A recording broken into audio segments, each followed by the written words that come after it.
Bonjour à tous, et ce soir on s'est retrouvés, Gabriel et moi, pour discuter ou réagir à un élément d'actualité et essayer d'apporter quelques éléments de fond, une discussion de fond, quelques pistes autour de cet élément-là.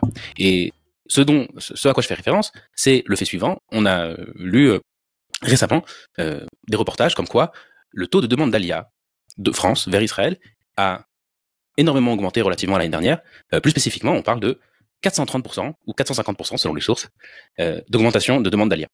Et dans la situation actuelle où Israël est un pays en guerre depuis plusieurs mois déjà et qui a vu une attaque terroriste à large échelle, plus grande échelle même que tout ce qui a pu se faire dans d'autres pays, on se demande qu'est-ce qui pousse les gens à prendre leurs affaires et se dire c'est peut-être une bonne idée de venir habiter en Israël. Et voilà, avec Gabriel on s'est retrouvés, on voulait discuter de ça et peut-être évoquer quelques éléments. Bonsoir Gabriel. Salut Yaya. Ouais, Alors, c'est clairement qu'est-ce que tu penses de cette idée, de ce qui se passe? C'est clairement quelque chose qui est assez admirable qu'on est en train de voir en France en particulier. Il y a quasiment x5 de personnes qui font une démarche comme ça d'Alia. Et il faut essayer de réfléchir à ce qu'il y a derrière. Qu'est-ce qui s'est réveillé à ce moment-là? Et qu'est-ce qui se réveille justement à un moment qui est un moment assez terrible. On a vécu un choc grave et important qu'on n'avait pas vécu dans le peuple juif depuis très longtemps. Et justement, à ce moment-là, il y a un réveil de volonté de venir vivre en Israël. Et c'est sûr que si notre modèle jusque-là, c'est le fait de dire que Israël, c'est le pays refuge, on y va pour la sécurité, on fuit l'antisémitisme, alors c'est un petit peu compliqué de faire rentrer ça dans cette case-là. Même si il y a peut-être quelque chose de vrai, c'est-à-dire que je pense qu'il y a un ressenti en France ou ailleurs d'une animosité dans certains endroits, d'une incompréhension, de certaines manifestations qui font peur. Mais de là à venir dans un pays qui vient de vivre une telle attaque, je pense qu'il y a quelque chose qui va plus loin, quelque chose qui est plus profond, et c'est ça ce qu'on va essayer d'explorer. C'est vrai qu'il y a là une problématique parce que certains diront que c'est effectivement dû aux vagues d'antisémitisme qu'on a pu voir en France, la montée de la gauche extrême, qu'on a vu ça aussi à Londres, mais en tout cas en Europe en général, il y a eu des manifestations d'antisémitisme assez terrifiantes. Je pense qu'il y a aussi ça. Il y a aussi ça, mais c'est intéressant. J'ai essayé d'écouter quelques témoignages. Il y avait un salon de l'Alia, et donc il y avait un micro qui circulait. On demandait aux gens, et il y avait quelque chose d'autre qui apparaissait. Et en fait, à mon avis, ce qui apparaît, qui est vraiment très profond, c'est un sentiment d'appartenance. C'est sentir justement dans ce moment de douleur du peuple, un sentiment de cette douleur-là qui se passe a priori loin. On parle de gens qui sont à Paris, à Marseille, etc. Cette douleur-là qui s'est passée en Israël, dans le pourtour de la bande de Gaza, je la ressens dans ma chair. Je sens que j'appartiens à ça. Entre guillemets, je ne sens qu'on fait qu'un. Et cette chose-là, c'est ce qu'on pourrait appeler une autre manière en fait de se définir. Est-ce que je me définis juste comme un individu, un individu qui peut-être partage une certaine culture commune, une religion commune, ou est-ce que en réalité je suis pas vraiment un individu, mais je fais partie d'une entité, un peu comme une cellule ferait partie d'un corps. Et on a beaucoup de nos textes qui justement parlent du peuple d'Israël comme un organisme, comme une seule et même entité. On n'est pas juste des individus qui sont liés par le même message, la même loi, mais il y a quelque chose de beaucoup plus organique, comme une seule et même âme, un seul et même corps. On va voir ça par exemple au moment du don de la Torah. On dit Vayichan Israël, que Israël a campé, et on parle d'Israël au singulier. Et là-dessus, le Midrash va dire qu'est Ish Echad Belev Echad, comme un seul homme avec un seul cœur. Il y a cette dimension-là. On voit aussi dans Shmuel qu'on parle de Goy Echad Baaretz. On parle d'un peuple qui est un, qui est profondément un.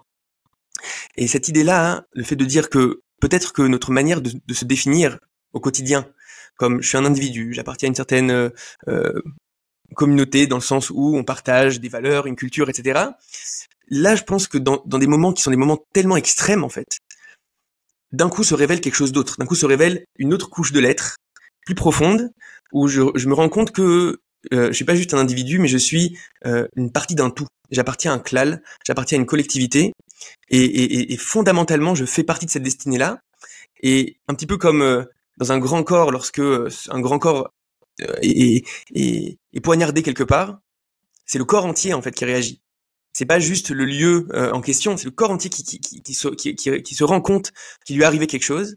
Et il y a quelque chose qui s'est passé justement, à mon avis, et qui se passe encore dans ce que le peuple d'Israël est en train de vivre, qui est que une grande partie du peuple, partout, réalise que il appartient à ce tout-là. Il a envie d'œuvrer pour ça, il a envie de de faire partie de cette destinée-là de manière active, parce qu'il y a quelque chose qui s'est débloqué ici, dans ma conception même de qui je suis. Est-ce que je suis juste un individu ou est-ce que j'appartiens à... Est-ce que tu penses que c'est un événement qui a généré une mutation, ou en tout cas une transformation d'identité, en fait? J'ai beaucoup de gens, en tout cas j'ai beaucoup de juifs en France, qui peut-être se vivaient entre les deux, peut-être qu'il y avait quelque chose pour Israël, comme tu as dit, peut-être une je pense que de culture, de religion, et qui se sont découverts comme primordialement juifs, dans le sens où ils sont aussi primordialement israéliens, quasiment. Je pense qu'il y a des en fait, ma place est là-bas. Il y a des lieux de l'être auxquels on n'a pas accès tout le temps. Et parfois, hein, il y a des choses qui font que d'un coup, tu as accès à ça. Il y a un texte que j'aime beaucoup qui a été écrit par le Rav Shimon Shkop. Le Rav Shimon Shkop était un des plus grands lamdanim, un des plus grands talmudistes du fin 19e, début 20e. Et il a écrit un livre qui s'appelle Shaharei Yosher. Et dans son livre qui s'appelle Shaharei Yosher, il y a une introduction qui est une introduction un peu plus de pensée juive. Le reste du livre c'est un texte plus talmudique, de Pilpoul. Et dans son introduction, il y a quelque chose de très intéressant. Il parle justement de comment l'homme se vit. Qu'est-ce qu'il dit lorsqu'il dit je? C'est quoi le je? Et il dit que c'est ça ce qui va finalement nous définir le niveau de l'homme, le niveau d'être de l'homme. Il y a des personnes, lorsqu'ils disent je, ils parlent en fait de leur corps, de leur pulsion, de leur volonté corporelle. C'est ça ce qu'ils ressentent. C'est ça la voix qu'ils entendent lorsqu'ils disent je. C'est d'abord le monde qu'on appellerait en hébreu du gouf nefesh, du corps et du monde des pulsions et des instincts, etc., de la vitalité du corps, on va dire. Vitalité.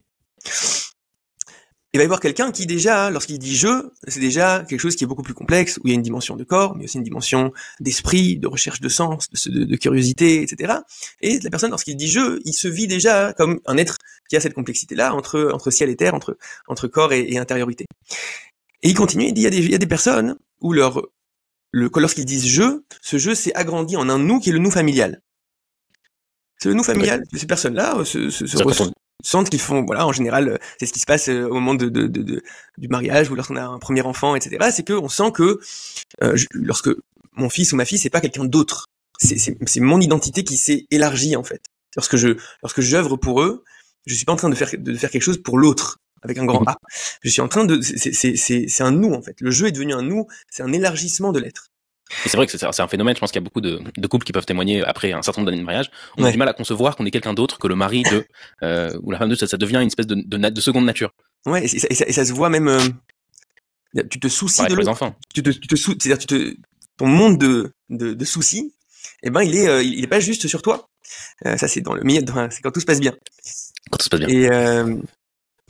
Et là, le Rav Shimon Shkop dit, et il y a un niveau qui est au-delà de ça, qui est que la personne, lorsqu'il dit je, eh ben, ce cercle-là s'est agrandi jusqu'à ce qu'il sent que ce jeu-là, c'est Klal Israël, que ce jeu-là, c'est le peuple juif. Et son souci, c'est le souci du peuple, et son œuvre, c'est l'œuvre pour cette grande collectivité-là. Et c'est quelque chose, à mon avis, que dont lui parle, qui est peut-être quelque chose qui est assez, qui est pas évident à atteindre, qui est assez élevé. Mais je pense que dans des moments qui sont des moments aussi exceptionnels, dans le mauvais sens du terme, aussi terribles qu'on a vécu, c'est des moments où d'un coup on a accès à ça. D'un coup on ressent cette espèce de conscience que on ne fait qu'un et que la douleur qui se passe là-bas, eh ben c'est ma douleur à moi. Il y a par exemple, ce que tu me dis, ça fait penser à plusieurs choses, notamment, je ne sais pas si les gens se souviennent ici du nom de Daniel Pearl. Mais ceux qui se souviennent, Daniel Pearl, c'était un journaliste américain, juif, qui a été capturé par l'État islamique et qui a été mis à mort par l'État islamique. Et ils ont filmé l'exécution et ses derniers mots, c'est I'm a Jew. C'est vraiment, et ça a eu un retentissement énorme dans la communauté juive américaine. Ouais. Et parce qu'effectivement, là, au dernier moment, la dernière identité, la dernière chose à laquelle Daniel Pearl arrive, c'est qu'il est un juif et qu'il comprend qu'il est tué à cause de ça, entre autres. À cause de ça, effectivement, l'État islamique, une espèce de guerre, de djihad contre les États-Unis et contre beaucoup d'autres choses d'ailleurs. Mais il y a de ça. Et c'est pas la seule histoire où beaucoup de gens finissent leur vie en disant qu'est-ce que j'ai été? J'ai été un juif. J'ai été un hébreu. Certains aussi viennent. Et maintenant, le lien qu'il faut essayer de faire, c'est le lien avec l'Alia, en fait. Et je pense que le lien avec l'Alia, hein, c'est si maintenant ça devient tellement ressenti, tellement évident en fait, au niveau profond de l'être, que on n'est pas juste des individus qui partagent, voilà, un certain terreau, une certaine richesse qu'on partage, etc. Chacun depuis sa synagogue, mais qu'on appartient à une même entité, à un même collectif. Si c'est vraiment ça qui est ressenti, si on ressent le nous, alors d'un coup il y a quelque chose qui est assez évident en fait, dans le fait que j'ai envie d'être parmi les miens, et j'ai envie d'œuvrer parmi les miens, et j'ai envie d'apporter ce que je peux apporter, j'ai envie de construire cette collectivité-là. Et j'aimerais citer un texte que j'aime beaucoup du Maharal de Prague, dans son livre Netzach Israël, au premier chapitre. Et là-bas, le Maharal définit qu'est-ce que l'exil et qu'est-ce que la Géoula, qu'est-ce que la libération de l'exil, qu'est-ce que la sortie d'exil. Donc on a là-bas, grâce à ce chapitre-là, on a une définition assez simple, assez claire du Maharal de Prague. Donc le Maharal dit que l'exil, c'est 3 critères. Le premier critère, c'est le peuple est dispersé. Le deuxième critère, c'est que le peuple est pas sur sa terre. Le troisième critère, c'est que le peuple est sous le joug, sous le pouvoir politique, n'est pas entre nos mains. Ok ? Ça c'est Galout, ça c'est la notion d'exil. La notion de Géoula, d'après le Maharal de Prague, c'est pas, on va dire ce qu'on pourrait dire l'utopie, le endgame, lorsque voilà tout sera la fin du monde messianique, l'eschatologie, lorsque tout ira bien, etc. Voilà. Mais chez le Maharal de Prague, la Géoula, c'est la norme. C'est le caractère normal des choses. Caractère normal des choses. À nouveau, d'après ces 3 critères, c'est le peuple d'Israël qui est rassemblé et non pas éparpillé. C'est le peuple d'Israël qui est sur sa terre. Et c'est le peuple d'Israël qui est avec son propre pouvoir politique.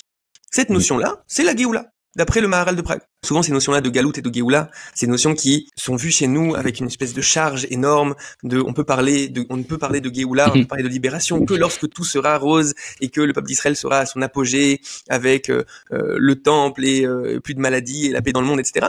Alors que là, il revient à une définition qui est une définition qui est, non, la Géoula, c'est la norme. La Galout, l'exil, c'est la situation anormale.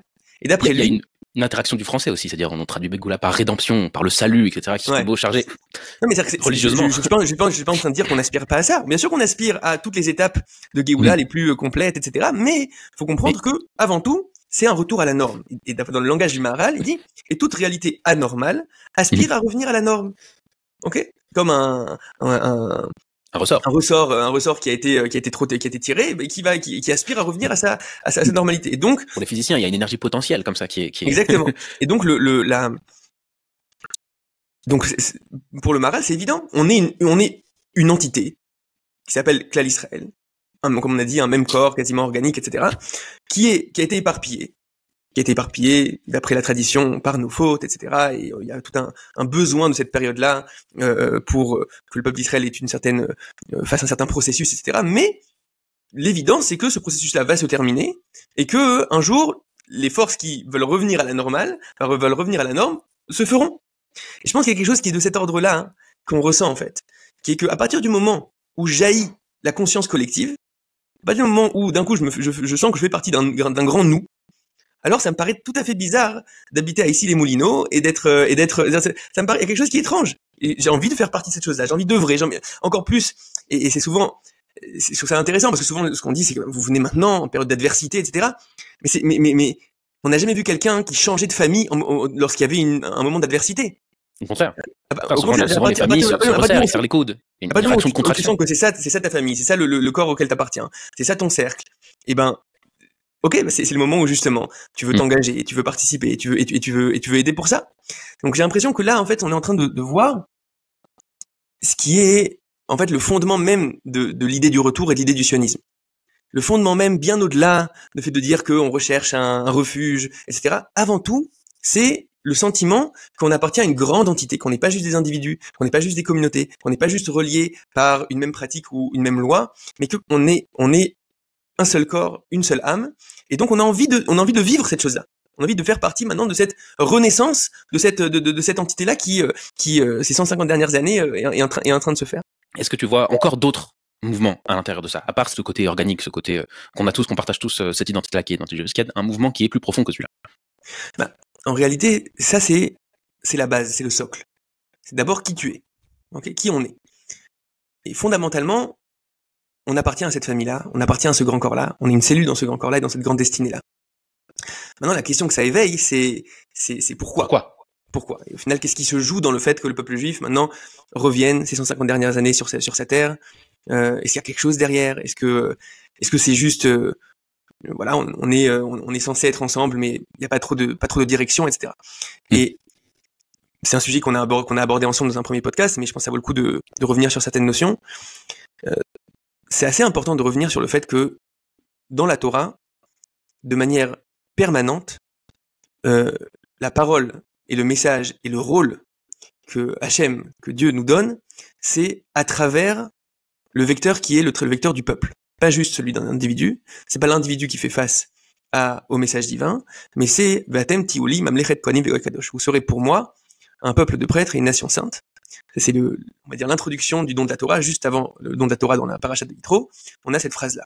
C'est-à-dire que vous devez jouer votre rôle, pas juste sous forme de communauté aux quatre coins du monde, mais vous devez jouer votre rôle sous forme de collectif, sous forme de société. Et l'idée, à mon avis, qui est derrière, et ça se voit de manière évidente lorsqu'on connaît un petit peu les lois juives, elles ne peuvent pas être accomplies uniquement en tant qu'individu, même en tant que communauté. Énormément de lois juives sont des lois qui concernent une société. C'est comment organiser de manière juridique une société.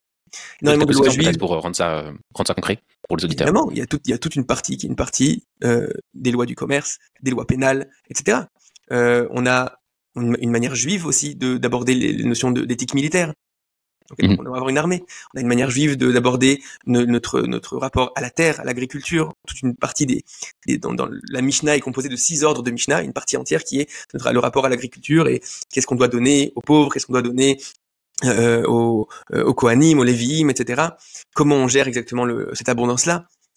Donc, quelqu'un qui s'y connaît un petit peu dans pas uniquement ce que le judaïsme demande à l'individu au quotidien, mais le macro, la big picture, c'est avant tout un message qui est là pour structurer une société jusqu'à l'individu. Aussi, on aura quelque chose à dire à l'individu. Mais c'est aussi comment créer un modèle civilisationnel. Comment créer une manière d'être homme de manière complète. Et une manière d'être homme de manière complète, c'est pas juste un individu qui peut faire ça. Est-ce que cette manière d'être, donc cette manière de faire société, ou comme tu le dis très bien, la Torah, c'est aussi un set de régulations sociales qui sont censées être implémentées par un système de justice, par un système politique. Il y a sur toutes les strates de la société, de l'individu jusqu'aux instances suprêmes, comme le roi des lois. Il y a des lois pour le roi dans la Torah. Il a pas le droit d'avoir trop d'argent, trop de chevaux, etc. Quoi que ça veut dire, etc. Il y a des limites à son pouvoir. Il y a des choses qui l'obligent. Ce modèle de société, à quoi il sert au fond? C'est-à-dire, est-ce que c'est juste qu'on doit implémenter une espèce de société parfaite ici, ou est-ce que c'est un autre but? Est-ce que c'est un but vers l'extérieur? Est-ce qu'on doit, proposer ce modèle-là à tout le monde? Est-ce que tout le monde doit suivre ce modèle-là, ou est-ce qu'on doit... La première parole que Dieu a à Abraham, c'est, donc juste après lui avoir dit Lech Lecha, quitte la maison de ton père, etc., et tu iras sur une terre que je te montrerai, Ve'esra l'Egoy Gadol, je ferai de toi un grand peuple, Venivrechu Becha Kol Mishpechot Adama, et seront bénis par toi toutes les familles de la terre. Donc, il y a toujours cette notion que, à travers ce modèle civilisationnel, à travers une espèce de particularisme, il va y avoir quelque chose qui va pouvoir rayonner, et qui va pouvoir inspirer, qui va pouvoir, on est loin du djihad qui va obliger les gens mais essayer de proposer une certaine manière d'être qui pourra peut-être inspirer et proposer un autre modèle, une autre manière de gérer les enjeux de la vie, les enjeux de la vie humaine, une manière de faire le pont entre ciel et terre, ce qui est l'enjeu, on va dire, de la vie humaine. Et pour ça, on a besoin de le réaliser sous forme de collectivité, et pas uniquement sous forme d'individu. Et c'est la raison pour laquelle, entre autres, la manière dont le peuple juif a vécu l'exil pendant 2000 ans, il n'a pas vécu comme c'est la nouvelle norme. Et c'est comme ça qu'on doit être, et c'est comme ça que le peuple juif doit jouer son rôle, etc. Il y a eu des voix comme ça, soyons honnêtes, il y a eu des voix comme ça. C'est-à-dire, elles sont infimes, et elles sont très très difficilement prouvables et argumentables dans nos sources. À partir du moment où 3 fois par jour, tu pries Teka Beshofar Gadol et Cheroté nous sonne d'un grand chauffard pour nous rassembler, à partir du moment où 3 fois par jour, tu pries pour le retour à Jérusalem et la reconstruction de Jérusalem, c'est compliqué de dire que, en réalité, notre rôle, c'est juste d'être des communautés au sein des peuples. Attends, je veux juste décomposer un peu ce que tu viens de dire, parce qu'on a dit beaucoup de choses.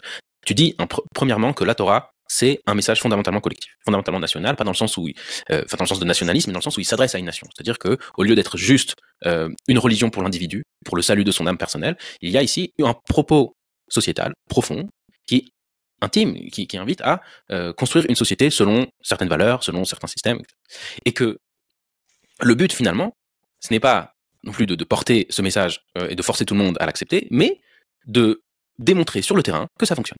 C'est-à-dire de venir, de le faire, et de rayonner de ce modèle-là, de proposer ce modèle-là, et que, de façon naturelle, si ça marche, les gens le feront. C'est ça, c'est-à-dire ne plus être juste le peuple du livre. Le peuple du livre, en théorie, ça marche. Voilà. Le mode d'emploi, il est sympa. On n'a pas essayé de construire, on n'a pas essayé de faire fonctionner faut assumer cette idée. Le peuple du livre, à mon avis, c'est pas notre réalité. Notre réalité, c'est pas juste d'étudier sur les cas de loi du commerce, etc. Le but, c'est de vivre ces lois-là et de créer des vies qui ont cette colonne vertébrale là et qui ont cette intériorité. 2000 ans et après, peut-être que tu peux faire quelque chose. C'est ça, exactement.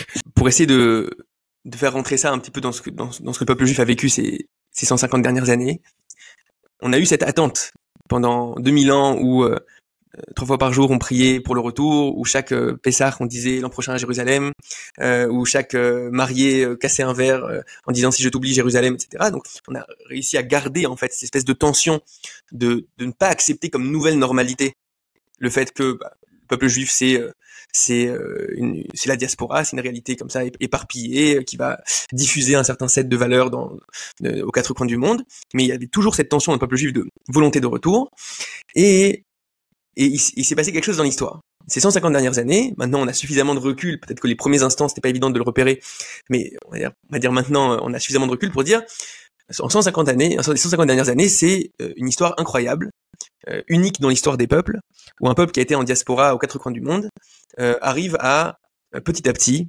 revenir des quatre coins du monde comme c'est si bien dit dans le livre de Devarim. On dit même si tes exilés sont au fin fond des cieux, de là-bas j'arriverai à les faire revenir, etc. Et je pense qu'il y a pas mal d'histoires, pas mal de belles histoires de juifs qui sont revenus d'endroits complètement incroyables et inattendus, exactement. Et c'est à mon avis un regard juif qui est un regard dans lequel la transcendance, c'est pas juste quelque chose qui est complètement déconnecté du monde et déconnecté de l'histoire, mais la transcendance aussi habite l'histoire et porte un souffle pour l'histoire. Alors, on peut pas revoir ce qui s'est passé ces 150 dernières années sans dire il se passe quelque chose. Il se passe quelque chose et ces célèbres prophéties qui sont pleines dans toute la Bible du fait que le peuple juif va revenir après un long exil se réalisent. Quelque chose d'unique dans l'histoire des peuples, qu'un peuple arrive à renaître de ses cendres et se rassembler, et refaire nation et refaire corps, etc. Et baladez-vous en Israël et demandez aux gens d'où viennent leurs grands-parents, et ça va être l'un du Yémen, l'autre de Pologne, le troisième de Djerba, et c'est ça. Et tout le monde revit ensemble et se marie ensemble, etc. Donc on est face à quelque chose où, à mon sens, on n'a pas le droit, dans un regard qui est un regard de pensée juive, on n'a pas le droit de dire que cette chose-là, c'est uniquement le fruit d'une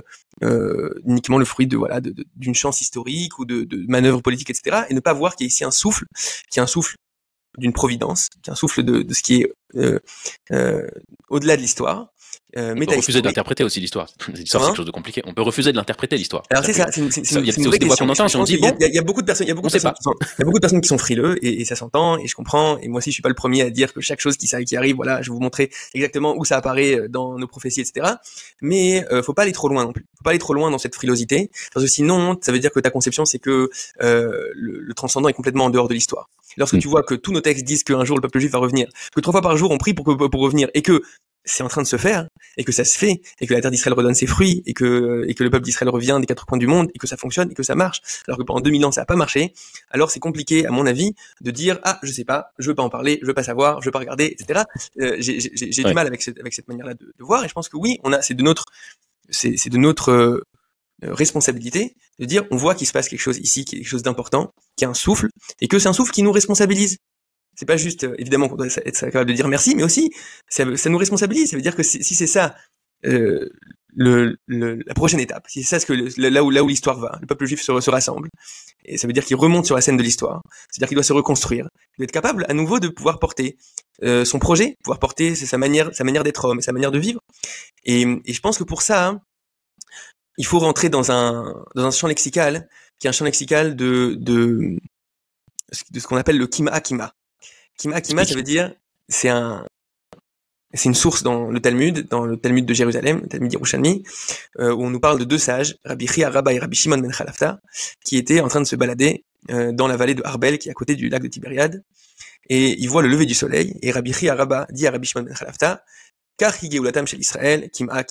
Donc ils voient le lever du soleil, et Rabbi Chia Rabba dit à Rabbi Shimon ben Chalafta, de cette manière-là se fait la libération d'Israël, Kim'a, petit à petit, comme un lever de soleil qui se fait pas d'un coup, les choses se font petit à petit. Donc ça fait partie des sources qui sont des sources importantes, parce qu'on a des voix dans le peuple juif qui attendent une espèce de saut de l'histoire où d'un coup le peuple juif dispersé va d'un coup être propulsé dans une réalité utopique et on sera dans une espèce de libération magnifique, etc. de la fin des temps.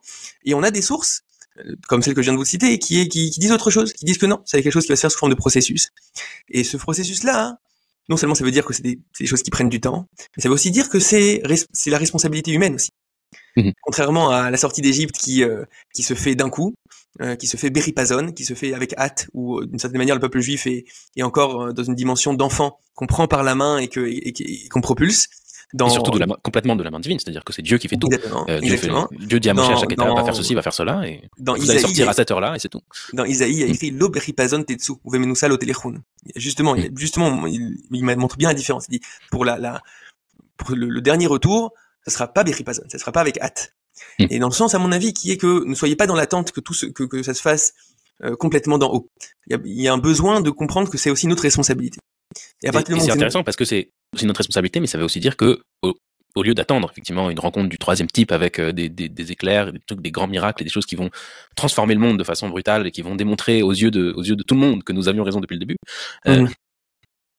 Au-delà de ça, ça veut aussi dire que c'est pas forcément un processus linéaire. C'est-à-dire que c'est pas forcément quelque chose qui va et qui monte au fur et à mesure, sans à-coups, sans plus, sans moins, sans haut, sans bas. C'est quelque chose qui se fait difficilement, avec qui peut être retardé aussi, qui peut être accéléré, à partir du moment à plein de choses en fait.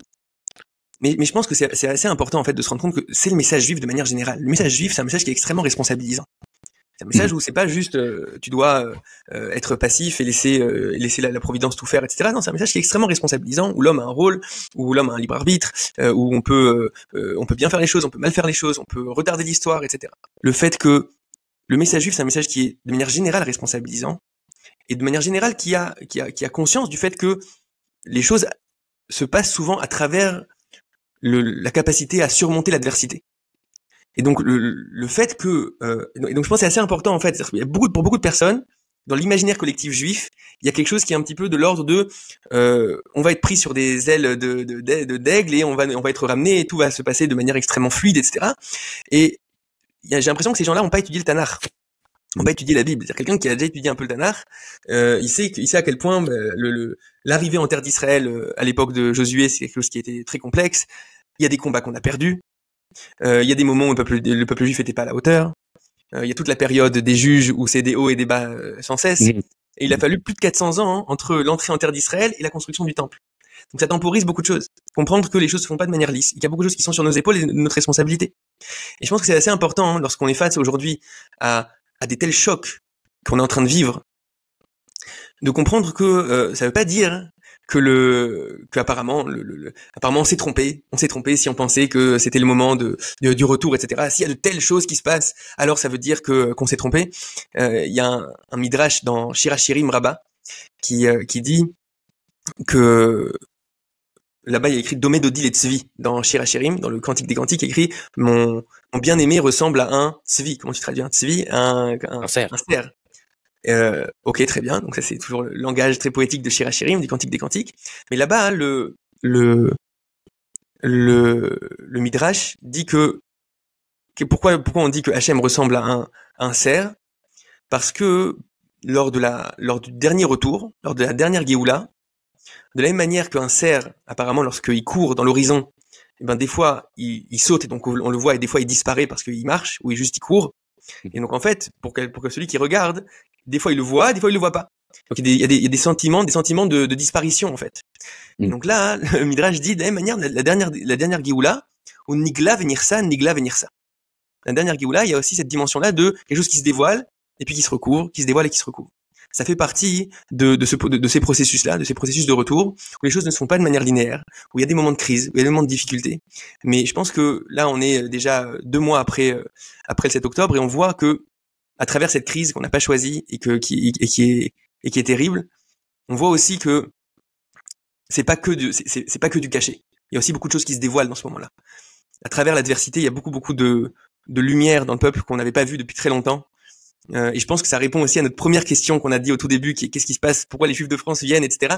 Je pense que beaucoup de personnes ressentent ça, ressentent le fait que waouh, à quel peuple j'ai la chance d'appartenir, quel don de soi, quelle bravoure.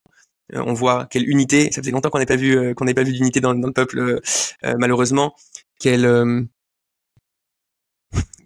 solidarité. Et bon, il y a beaucoup de lumière. Et donc je pense qu'il faut qu'on s'habitue maintenant à un langage mûr du retour. Voilà, c'est ça. Plutôt qu'un langage imaginaire du retour où les choses vont se faire en un claquement de doigts et ça va se faire sur un plateau d'argent. Mais le retour, on voit depuis ces 150 dernières années que le retour est en train de se faire. Et c'est entre autres notre responsabilité d'arriver à faire en sorte qu'il se passe le mieux possible, d'arriver à faire en sorte que le peuple juif se reconstruise. Et c'est possible qu'on ait besoin aussi de toutes les forces qui sont aux quatre coins du monde, qui sont pas encore revenues. On a encore la moitié du peuple juif qui est pas là. C'est possible que que nous ayons tous quelque chose à apporter à cet édifice. On appartient à cette grande histoire. C'est possible qu'on ait quelque chose à apporter. Et dans ce que tu as dit, ça me rappelle, il y a un très très bel article d'Emmanuel Levinas, professeur Levinas, qu'il a écrit dans le recueil qui s'appelle Difficile Liberté. Moi, c'est un article qui m'a beaucoup marqué, qui s'appelle Une religion d'adulte. Et où il explique que le judaïsme, c'est pas une religion pour les enfants, où tout est parfait, où il y a des grands sauveurs. C'est une religion d'adulte, avec des responsabilités, avec avant tout une question de responsabilité. Avant tout, le poids du sort du monde est mis sur les épaules de l'homme. Et pas sur. C'est toujours assez intéressant, c'est que c'est assez admis par quasiment tout le monde. Tout le monde est d'accord que au niveau que t'as une responsabilité personnelle d'avancer, de grandir, de parfaire tes tares et tes imperfections, etc. Mais lorsqu'on parle de l'histoire et du retour du peuple juif sur sa terre et de la Géoula, etc. Là, d'un coup, on a une vision extrêmement passive de non, les choses doivent se faire, les choses doivent se faire d'en haut.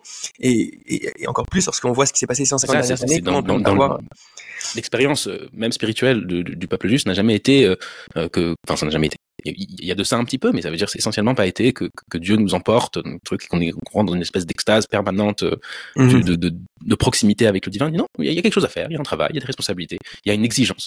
Et c'est dans cette très bel article, et ça résonne avec ce que tu dis, un peu faire une pensée adulte.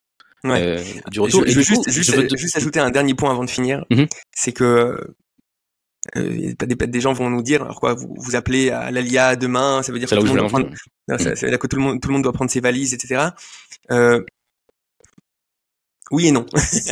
Oui et non. C'est-à-dire que donne une réponse claire pour les gens qui écoutent et qui savent plus quoi faire maintenant. C'est-à-dire que premièrement, ce qui importe le plus, c'est dans quelle conception tu vis. Et je pense que la conception qui m'a l'air d'être la plus juste, c'est que oui, on vit une époque particulière, du retour du peuple juif après 2000 ans d'exil, et que oui, on voit qu'il y a un mouvement providentiel qui permet ça, et que oui, on a une responsabilité pour faire avancer ça. Et que oui, cette grande famille, ce grand corps est en train de se réunir, et qu'on a quelque chose à faire, quelque chose à construire ici. Ça, c'est la conception. Est-ce que ça doit se faire pour certaines personnes demain ou après-demain? Est-ce que je pense qu'il y a une grande différence, par exemple, entre des jeunes et des familles. C'est pas le même discours. Des familles, préparez bien, faites tout le travail qu'il faut de préparation. Il y a une responsabilité, etc. Des jeunes, alors des jeunes, à mon avis, c'est beaucoup plus facile. Vous êtes beaucoup plus léger. C'est l'âge des risques. Voilà, c'est très sympathique aussi ce qui vous attend ici. Je pense que c'est pas le même discours. C'est pas le même discours entre des gens qui ont cette responsabilité-là, etc. Mais ce qui importe, c'est quel est le monde de conception. Quel est le monde de conception? Est-ce que on réalise la chance de vivre dans une telle époque, la responsabilité qu'on a? Est-ce que maintenant on arrive à ressentir, c'est un peu ce qu'on a dit au début, le fait que l'appartenance, le fait que non, je suis pas juste un individu ou une communauté aux quatre coins du monde et voilà, c'est ça ma manière d'être juif. Mais non, fondamentalement, on appartient à un grand nous, à une grande destinée et qui a la chance de commencer à remonter sur la scène de l'histoire. Et après, une fois qu'on a ça en tête, alors je fais confiance à chacun pour voilà, mettre en ordre ses affaires et trouver le moyen de contribuer. Mais bon, c'est vrai qu'on vit, je trouve ça admirable, le fait de voir dans une période aussi compliquée, autant de personnes qui sont prêts à venir. Bravo à tous. Bravo à tous. Merci beaucoup, Gabriel, pour cette conversation. Et voilà, on souhaite tous ceux qui préparent leur alia, de la préparer, prenez votre temps, faites-la bien. Et voilà. Ici, nous, on habite ici, on est là pour vous. Si vous on vous accueille, bras ouverts. On vous accueille, les bras ouverts.